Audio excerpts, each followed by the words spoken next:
Gue menyelesaikan pendidikan S1 dan S2 psikologi, sekarang sedang dalam proses menuju S3. Tapi gue sendiri selalu melihat ada satu kelemahan fatal dari ilmu ini, bro.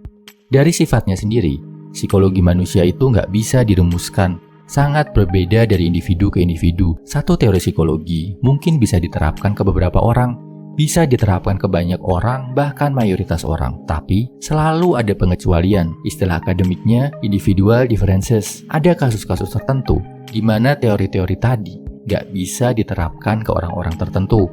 Misal, teori psikoanalisis bisa dipakai untuk terapi klien yang punya ikatan masa kecil yang kuat, tapi ternyata nggak terlalu efektif dan akurat untuk orang yang nggak punya ikatan kuat sama masa kecilnya.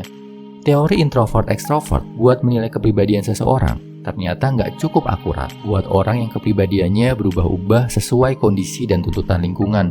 Belum lagi kalau kita ngomongin IQ, kecerdasan, emosi, motivasi, banyak banget titik lemahnya, bro. Makanya, yang harus lo tahu, di psikologi nggak ada yang namanya hukum, adanya cuma teori. Hukum itu sifatnya mutlak. Misal, air mendidih di suhu 100 derajat Celcius. Benda yang dilempar ke atas akan jatuh lagi ke bawah karena gravitasi. Teori sifatnya kondisional. Ada yang mendebat teori evolusinya Charles Darwin bisa masuk jadi evolutionary law di psikologi. Tapi sampai sekarang masih belum resmi dinyatakan. Kalaupun masuk pun, menurut gua itu lebih ke ranah evolusi dan biologi daripada psikologi. Intinya buat lo, buat kita semua apa, bro? Psikologi itu ada, valid keilmuannya. Tapi jangan sampai lo membatasi diri lo, membatasi potensi-potensi lo cuma karena diagnosa teori psikologi. Misal, lo didiagnosa punya sifat introvert. Terus lo nggak mau belajar untuk melakukan hal-hal yang jadi kelebihan orang ekstrovert, nggak mau kenalan sama banyak orang, nggak mau belajar networking, nggak mau belajar public speaking. Yang rugi diri lo sendiri, bro. Pakai psikologi sebagai referensi, sebagai tambahan panduan dalam hidup. Ambil tes-tesnya buat bantu lo mengenali diri sendiri.